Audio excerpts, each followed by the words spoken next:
We interrupt this program to bring you an important Wayfair message. Wayfair's got style tips for every home. This is Nicole Byer, helping you make those rooms flyer. Today's style tip: when it comes to making a statement, treat bold patterns like neutrals. Go wild! Like an untamed animal print area rug under a rustic farmhouse table from Wayfair.com.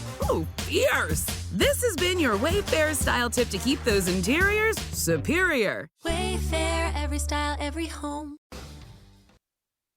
This is VSiN By The Books on VSiN, the sports betting network.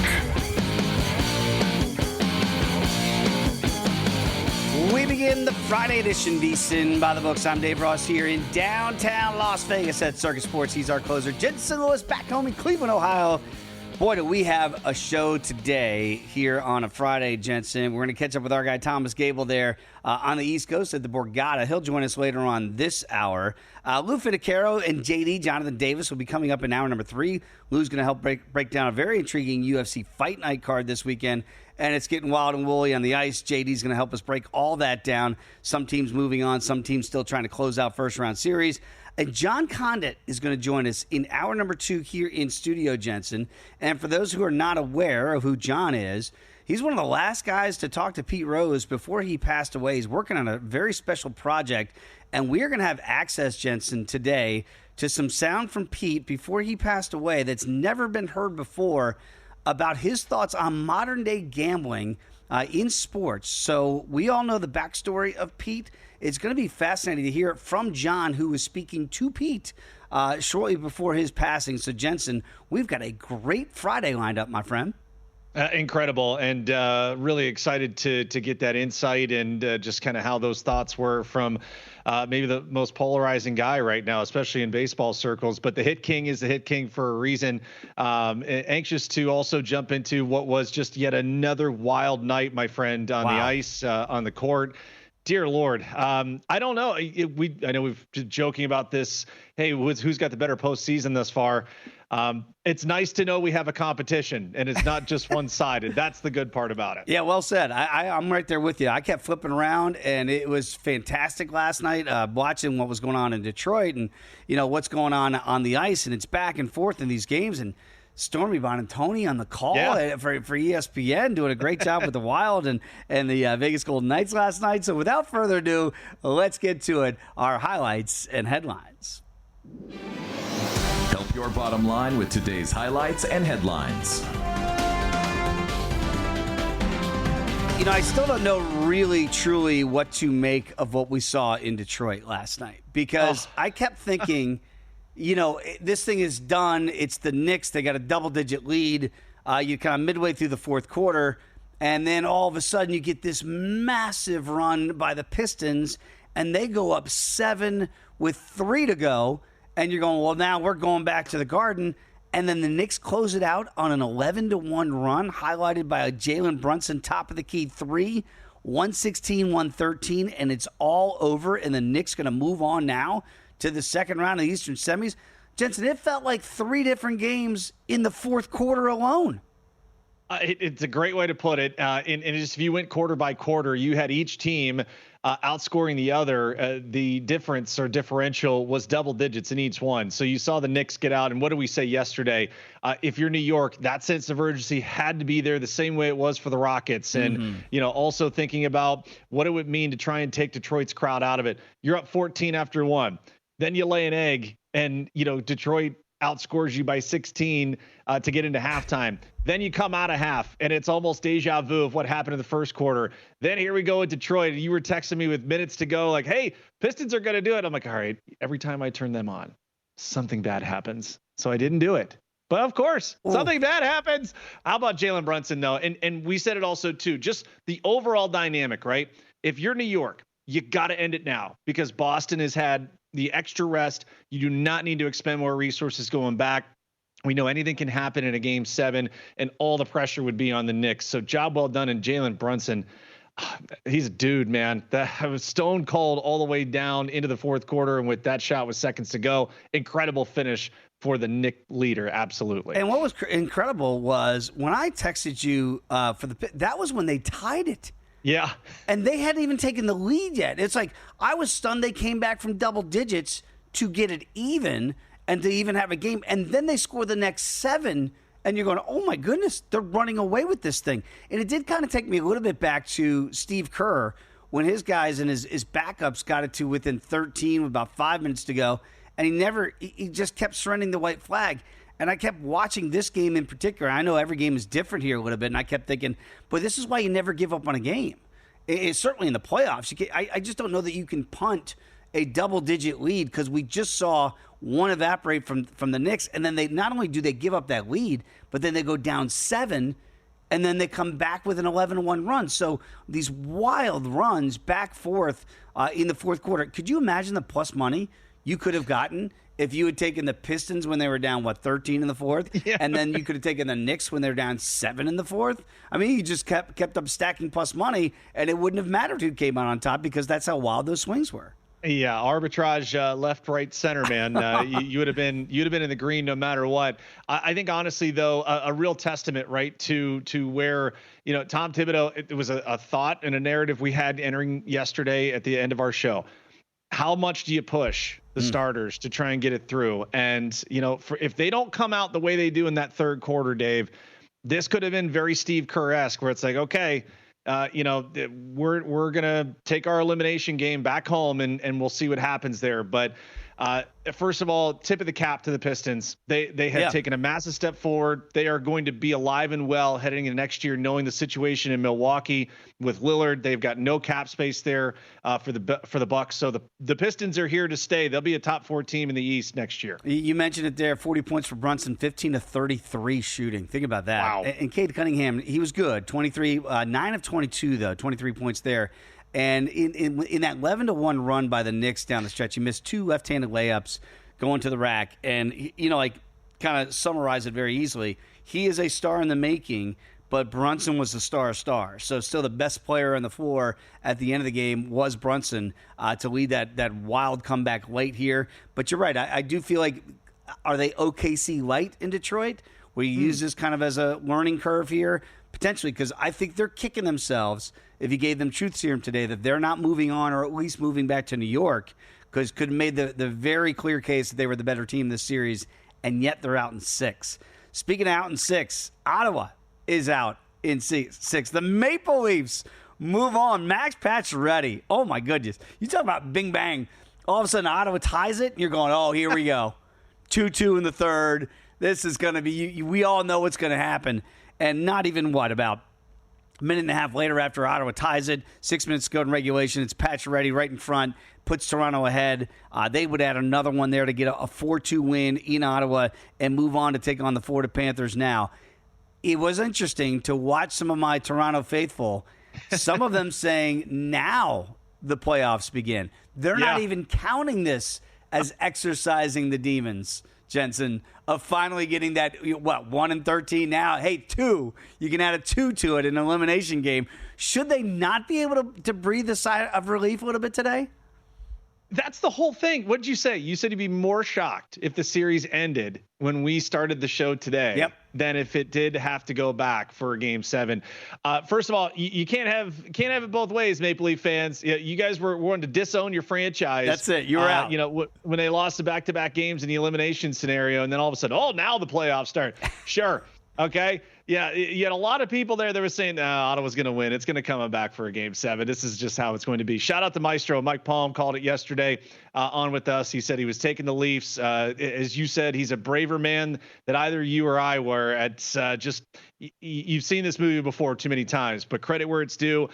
What a couple of conference semis we've got here in the Eastern Conference. All right. So Toronto and Florida going to be really great. How about that travel? Hang in there. And then you get the Caps and the Hurricanes a little bit closer to each other. But as far as closeness goes, you got some contrasting styles here in both these series upcoming, and can't wait to see those get underway. Yeah, great point, because when we had Mike on yesterday, and he threw that in there, that was his best play was Toronto last night. And then he texted me after the game, Toronto, if you know, you know. And I just said, Mike, you're a much braver man than me.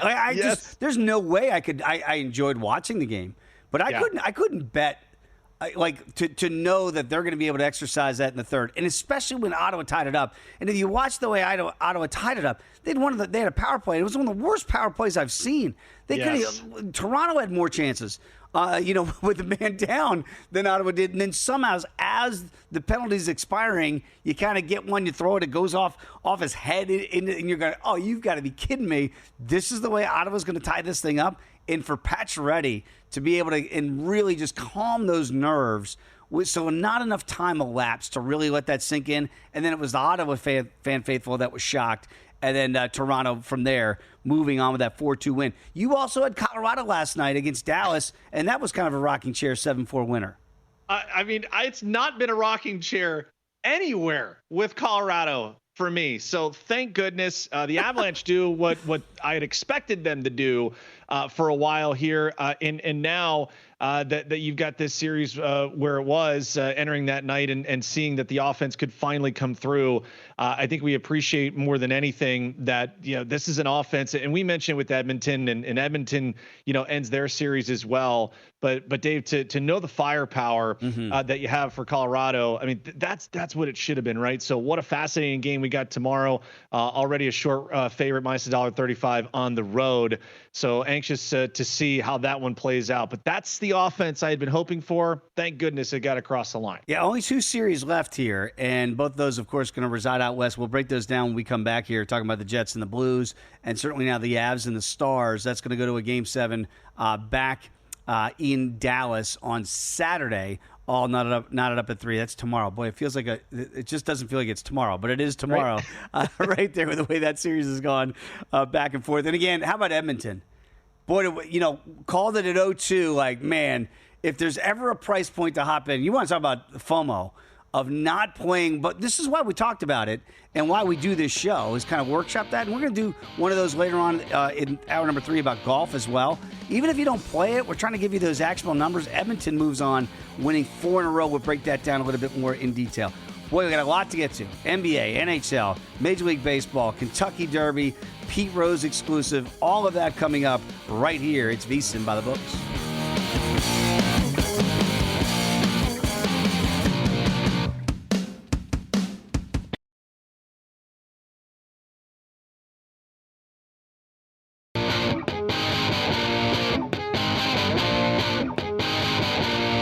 You're tuned in to VSiN by the Books, right here on VSiN.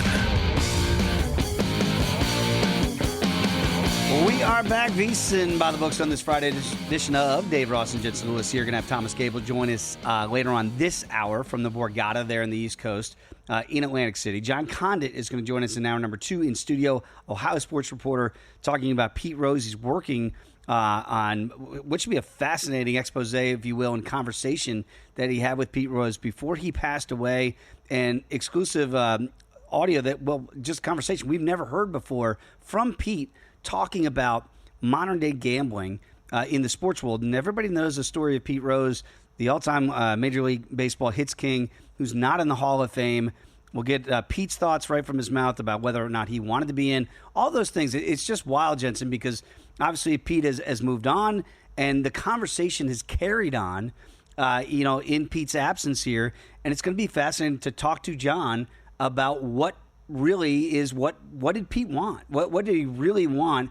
And I know what the fans want. I even think, Jensen, we know to a degree what the media might want, but they might not match up. What is that conversation like there in Ohio? Because I got to think, for all of his faults, and we'll get into this a lot with John, and he's such a controversial figure, but it's not, I don't think it's as easy to say, yeah, let's just throw him in the Hall of Fame because we all believe he deserves to be there on merit, but there are other tentacles to the story. So again, for someone who played the game at the highest level for a while, I always look at how hard it is to do what he did. No one will ever reach what he's done, the most hits ever in Major League Baseball. Secondly, you look at the era, right? And I played right at the end of the steroid era, played against guys that used illegal substances, performance-enhancing drugs, what have you. And I think I've told you since we've started together, the crossing of the line for me, which was so egregious, is the sign stealing scandal with the Astros. you still have to see ball, hit ball in baseball. Okay. It's the hardest thing to do in sports. And where we are now in legalized, gambling in states here in the United States and just how it has transpired. You're seeing a lot of things relaxed that in an era gone by would, be the consequences that had Pete banned from baseball. But I feel that for what he did on the field, you still can't take away the God-given ability and the work. Like, you got to work every day to do what he did physically. It's not like he was injecting himself the way guys were using steroids when I played at the end of that era. That to me is always the thing that will stand out. To do what he did will never be matched in the history of the game. 4,256 hits, past Ty Cobb back in 1985. He got that hit off Eric Schau of the San Diego Padres. And what's fascinating about John Connett's story when he joins us here is he knows the Schau family and Eric very well before Eric passed away many moons ago. So it's going to be a fascinating story from a man who got it from both sides. The guy that gave up the hit in Eric Schau, and the guy obviously who got the hit and more hits than anybody in the history of the game in Pete Rose. So that's coming up here later on in hour number 2. But last night, again, it's kind of wild going back and forth on the night on ice. Congratulations to Toronto. They do exercise at least one demon for the day, and they finally do make it 2 and not 1 in 13 in closeout games. They get that second one here as they close out the Sens 4-2. The Golden Knights here, we mentioned a wild one in Minnesota as well, as they get the 3-2 win to move ahead in their series 4-2, eliminating Minnesota. We mentioned the Avs, 7-4 winners over Dallas, rather. That's going to go back to Dallas now for a Game 7 with their 7-4 win. And then the Oilers eliminate the Kings. Remember, they were down 0-2 in that series, come all the way back now, and they win that series 4 in a row. If you're the Kings, are you just don't make us play Edmonton in the first round? Whatever you do, we'll play anybody else, just not Edmonton. Yeah, well, credit where it's due, right? And Jonathan Davis, I know we're going to talk to later on in our show, had said when you have Connor McDavid and you have Leon Draisaitl, you are always in a series, regardless of what it looks like, just because of the overwhelming ability to come back and score. And that's what you saw, here yet again. What did Edmonton do the last at least 2 games, if not, the last 3, was really overwhelm LA's scoring ability and just kind of kept the pressure in their zone for the majority of those games. So you get a 6-4 win. And yet again, I got to say this selfishly, man, I don't know where the horseshoe's at, but I get another puck line with under a second to go. Yeah. I'm telling you, man, I'm knocking on wood here. I hope it continues, but this has been an unbelievable hockey postseason for the empty netters. I think JD even had a play on that for an empty netter in one of these games. It's just remarkable to me, right? When you're from a betting perspective, where you always have to have that factored in now, at least in this iteration of the postseason, Dave. That to me is the narrative that I think we follow now from round 1 into round 2, because now you're getting cream of the crop here in round 2. At least the matchups we have right now, really, really good teams, really good net minders. Do we get that similar scenario playing itself out into the third periods, I should say, in regulation here moving forward? What's also fascinating to me, and again, this is one of those things, and again, why we do the show, hopefully if you're watching and listening, certainly at Sirius XM channel 158, we appreciate that. Edmonton, when they were down 0-2, to win the series was north of 4-1 to beat the Kings. Now that they have run the table here and win 4 in a row, they're the favorites in the West. Wow. To come out of the West at plus 250. So again, wow. So imagine the difference 4 games makes in the betting market, that you go from winning a series over 4-1. I saw it as high as 420, and right before I went to make the wager, it dropped down about 350, so I backed off because I felt like I missed the best of the number. Boy, I wish I'd put that one in. That was just to win that series. And then said, okay, let's not chase a bad number here. We didn't get it. And now it's already at plus 250 here. VGK is the second betting choice now out west at 3-1. Colorado still has a Game 7 to play. They are plus 450. Dallas is now 6-1, which is wild because they have home ice in Game 7, but Colorado still is plus 450. Dallas is 6-1. Winnipeg and St. Louis, that series not decided. Can be. We'll talk about that next. Winnipeg is plus 475. And the blue note, if you think St. Louis can win tonight and then win a game 7 and then somehow win the West, 25-1. The East is all settled, as we mentioned.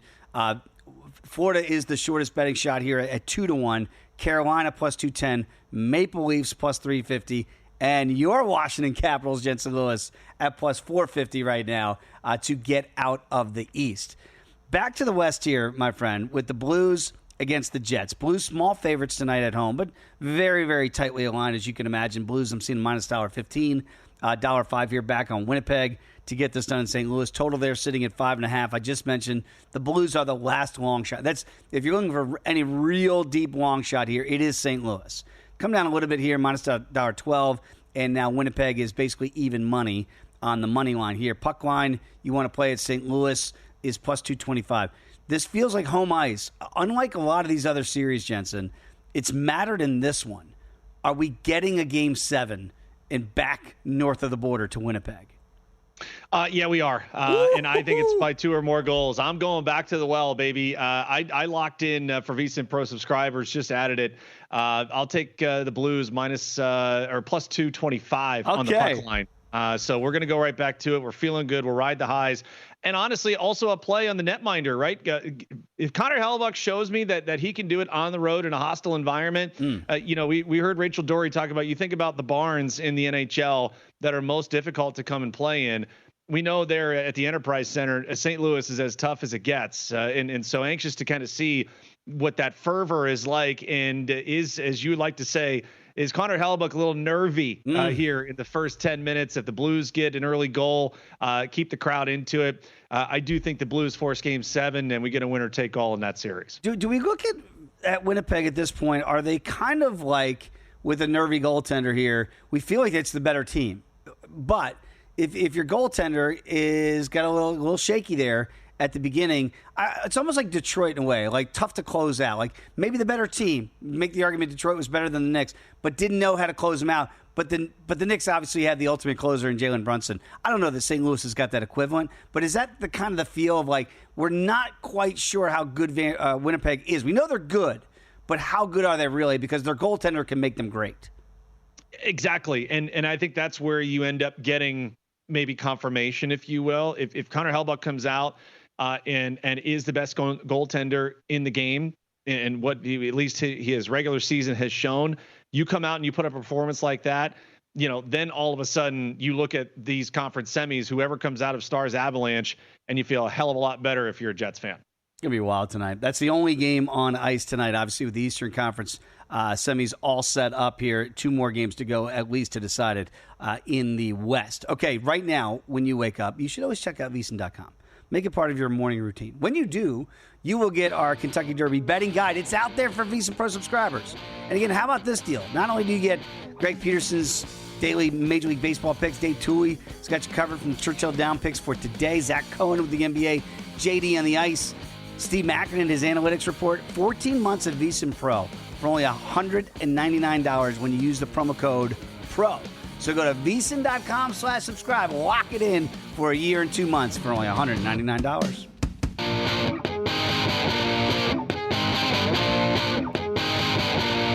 You're tuned in to VSiN By The Books, right here on VSiN. We are back. VSiN By The Books. Dave Ross, Jensen Lewis here on a Friday edition. Going to go to Atlantic City in the next segment. Catch up with our guy, Thomas Gable, at the Borgata. I'll be very interested to see what the handle looks like so far on the NHL and the NBA playoffs there in Jersey, and also what he's getting for the Kentucky Derby. Because we know tomorrow, and obviously that betting guide is out right now. If you're a VSiN Pro subscriber, you have access to all of it here for the races today and tomorrow at Churchill Downs. But, Jensen, I got to believe that it is, like we talked about yesterday with Kenny Rice from NBC Sports. Great having Kenny on. It's one of those days that, like, if you're not a horse fan or, you don't bet, religiously with the ponies, this is kind of that recreational sporting day, right? It's kind of like the Super Bowl for non-football fans where they're going to be like, yeah, let's throw our hat in the ring here and let's see if we can hit one of these long shots and have some fun. It does feel like one of those communal sports days across the country. No doubt. And one of those also from just a common betting standpoint where and I made the analogy, right? March Madness, you have some people like, oh, I like their colors. Oh, I like their name. I want to pick them. This might be the one event too, right? Just from the common fan, you're like, oh, you know what? I like that name. I think I'm going to go with it. And oh, that's my favorite number. Let's take that one. So, but our people here, and we said it yesterday, the Bears repeating the betting guide there for the Kentucky Derby, just incredible insight, great breakdown. I know we've already had a scratch there for Bob Baffert's horse and Rodriguez. So again, this is a great job by our crew being able to give you the insights and the betting angles here even into tomorrow morning. Back in my DC days in the newsroom, we used to put all the 20 horses theoretically. Now it's going to be down to 19 with that scratch here for the Derby. We'd put all the names in a hat, and we'd go around the newsroom. Everybody put in $1, $5, whatever it might have been, and then you didn't get the associated odds. You just got that slip of paper, and that was your horse, and that's it. So you get stuck with the long shot. It's not. Do you like that kind of approach for that communal feel? So everybody's at least got a pony. Everybody's got a horse. But you can be stuck with like a 30-1. Somebody else picks, they get the journalism at 3-1. You're like, that's just the way the pulling of the paper straw comes out of the hat. I know that, and again, a little insight into big league locker rooms here, because obviously, it falls. And depending on where you are in the country, you always wanted to be on the West Coast for Derby weekend, right? Because usually it would fall during batting practice or right before you'd have to go out for post time. Okay, so let's say you're playing, a 7 o'clock local time out west. Usually visiting batting practice, you'd get out there around 4:30 to do your stretch local time. Well, fast forward, that's 7:30 Eastern time. So you're able to watch in the clubhouse before you head out for stretch and BP. And yes, we would have, maybe some back and forth about who felt would win, and maybe there were some benefits to the winner. But yeah, that was always the thing for us, is we wanted to be on the West Coast on Derby Day, just so you could take it all in and you weren't worried about it watching the bullpen during the game. I had a good buddy of mine that I used to work with at Fox back in DC named John Giacomo. Yeah. And there was a horse named Giacomo in the Kentucky Derby. Guess what horse was the long shot to win the Derby?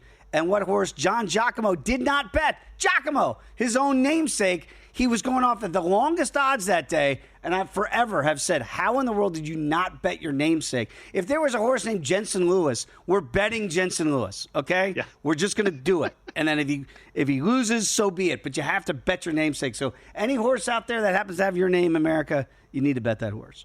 Are you going to bet the horse that is the Warriors today against the Rockets? They can close out Houston tonight in Game 6. This is back in Golden State. We talked about the way Game 5 ended in that massive Houston big first half. Steve Kerr kind of waved the white flag midway through the third quarter.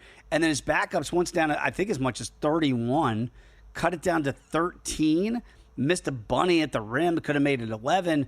And there was still about 5 minutes to go in the fourth quarter, and decided not to put his starters back in. Conversely, we saw that Houston did. They put their guys back in once the backups couldn't hold that lead, and made sure, hey, we got to make sure we get to a Game 6 here against Golden State back in the Bay Area. So Rockets are getting 5 tonight, total down again at 204.5. Does that matter at all? Like, some people are like, oh, Kerr won the mental edge because the Rockets had to go back to the starters. Does that matter at all once we tip it up tonight? I do feel it matters maybe if this game is nip and tuck into the fourth quarter, because probably Steve Kerr erring on the side of, if I've got to push my guys, now I got the extra gas in the tank I didn't expend trying to complete the comeback in the previous game. So I do lean the Rockets with the points here at +5, and just kind of seeing where the trend of this game could go. We got another low total at 203.5, so maybe a bit of a correlated play there. But I think also from a recency bias, I think the Rockets found something. We say this a lot in basketball, right, Dave? Shooters sometimes need to see the ball go through the hoop to reinforce, okay, I got it. I still got it. I mean, how do you not feel confident after you shoot 69% the first half, if you're the Rockets, right, from what you did on your home court? I think the most important part, and again, we've said this the last couple of days, if you're looking for angles here, are the Warriors trying to have that sense of urgency, get out in front, take Houston out of it, keep the crowd in it? Or do you feel that it's the Rockets? They're like, they know they got to start fast, because you don't want Steph and company to make what could be an insurmountable lead. What's also fascinating here is if the Rockets, I don't want to say wake up, because even though they were the 2 seed out west, I think we saw that we knew they were flawed because they're young. It's kind of that same theory we saw with OKC last year, right? We knew how good they were, but we also knew they didn't have this type of experience. So even though they have the 2 by their name, Houston, in that 2 seed would mean something. They can get out of this thing because the T-Wolves are waiting there as the 6 beating the 3, with the T-Wolves knocking out the Lakers in 5. They are still 45-1. Now, I'm with you. I kind of would lean towards Golden State tonight, that playoff experience to get this thing done. But if they don't, if for some reason Houston's able to win this game tonight, send it back to H-Town for a Game 7, I'll be curious to see where that number goes. Where that 45-1, like we're talking about St. Louis in the Stanley Cup playoffs being the longest shot that still remains at 25-1. And by the way, this is to come out of the West here for Houston at 45-1. But again, you need this one here, and then that number's going to get chopped down to what, Jensen? If they go back to a Game 7, does it become a pick'em? If it's Golden State at Houston to move on, I got to think that's closely aligned to what we're seeing here with Denver and LA for that Game 7 back in Denver tomorrow night. That game's basically won right now. I have a feeling if this got pushed back to Houston, you might see similar numbers. Yeah, I would agree. And I think it's also to how this game ends up for, if somehow Houston goes in, blows the doors off the Warriors, do you even make them a slight favorite? Ooh. Just knowing, where they are? And also from that total standpoint, do we continue to get these lower 200s, or do they bump it up a little bit, considering that both teams, will foul at the end to try and keep seasons alive, things of that nature. So again, just still for tonight, I don't know if Fred VanVleet's going to go out and shoot the lights out like he did, at Game 5. But I do feel that the front court here is massively important for the Rockets, and especially in that first quarter. So a little bit of a lean to, maybe the Rockets first quarter spread, just that sense of urgency to try and make sure that they're either level or maybe a bit ahead. Because, if it ends up being where the Pistons were, down double digits at home after the first quarter, they at least had home court to get the crowd helping them rally back into it. But I don't think Houston can afford to be down double digits to Steph and the boys there away from home. The correlated play for me, ironically, it might be a little bit counterintuitive, would be the Rockets in the over, which right now 205 at DraftKings, 204.5 here at Circa, and Warriors to the under. Because I got to think the tighter it gets and defense becomes at a premium, I like Golden State. Like I look at them and I go, man, who do I trust to make shots in a tighter game down the stretch? I would trust Golden State. Rockets run.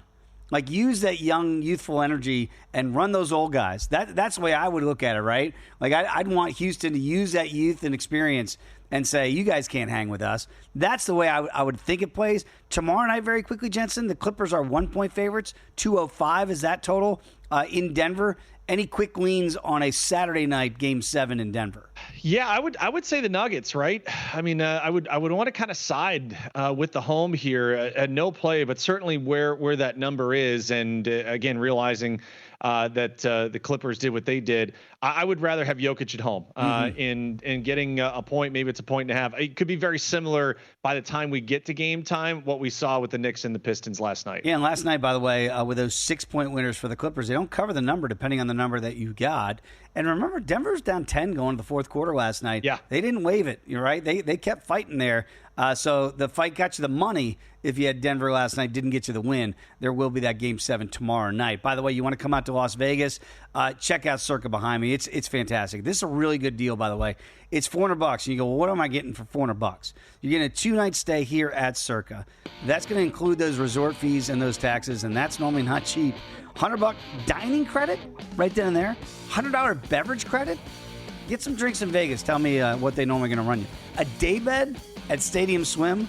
All of that right now is $400, all inclusive. Is from May 26th to September 4th. So don't miss out. Lock in your all-in summer package now at CircleLasVegas.com.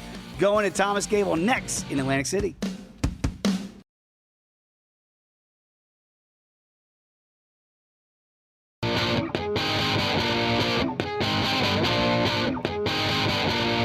You're tuned in to VSiN By The Books right here on VSiN. We are back. VSiN by the books. Dave Ross, Jensen Lewis here on a Friday. We always love catching up with our guy Thomas Gable at the Borgata in Atlantic City. Does a great job as a race and sports director there. Joins us here in the Progressive Guest Line. Give him a follow on X at Gable Sports. And Thomas, I was talking to Danny Higgins, one of our producers here in the program, about his experiences in Atlantic City, and he was raving about the Borgata, going to your place. And I'm like, man, if I was a younger man and I was back in the East Coast, Thomas, I think I'd want to be at the Borgata this weekend. What's it going to be like there with the Kentucky Derby? Because I didn't really understand, I think, fully how big a weekend this is for you guys with the Kentucky Oaks today and then, of course, the Derby tomorrow.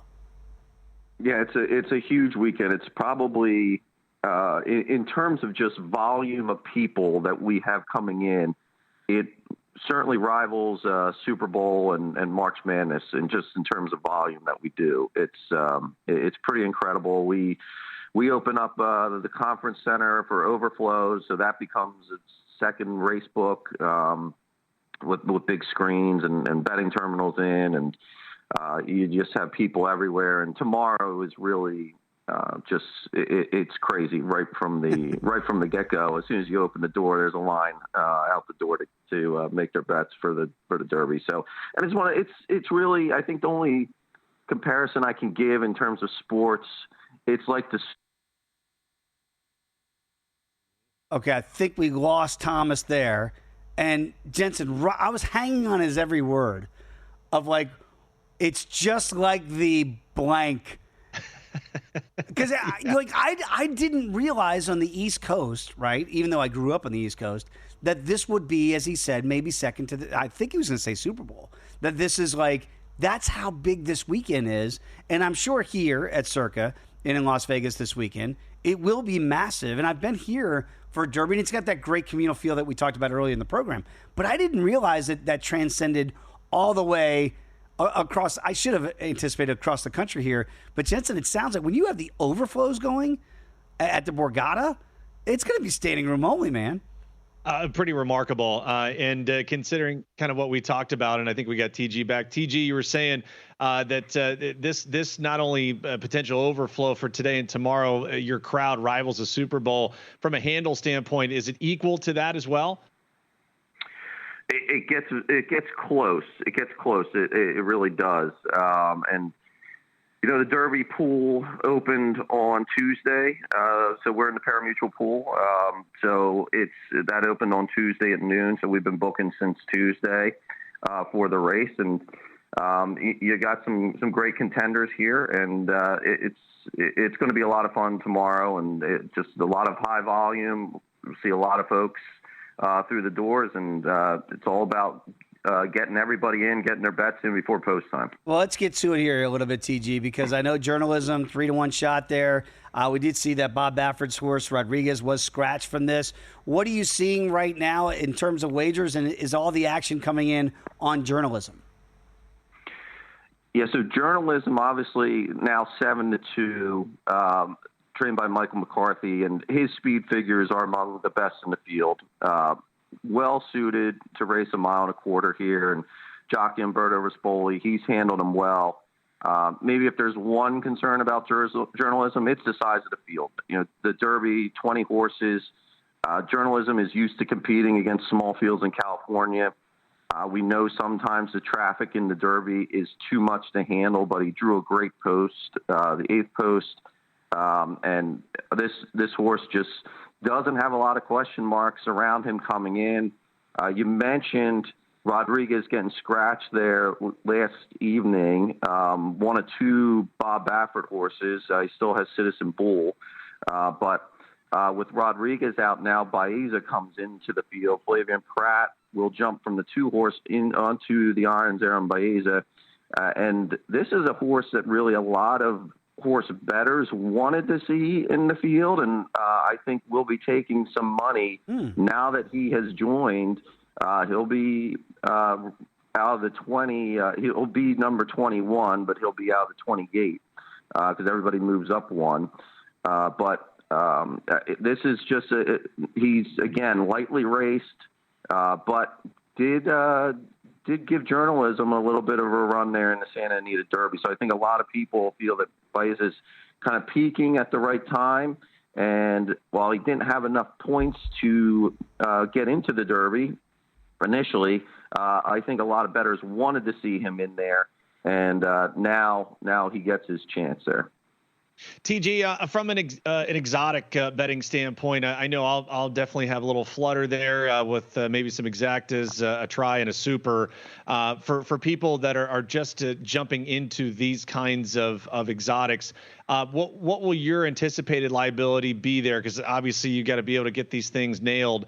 But do you see more people wanting to try and go that way, much in the same way the parlays are for some of our normal sports that people bet on? How does that usually factor in by the time you get to post time?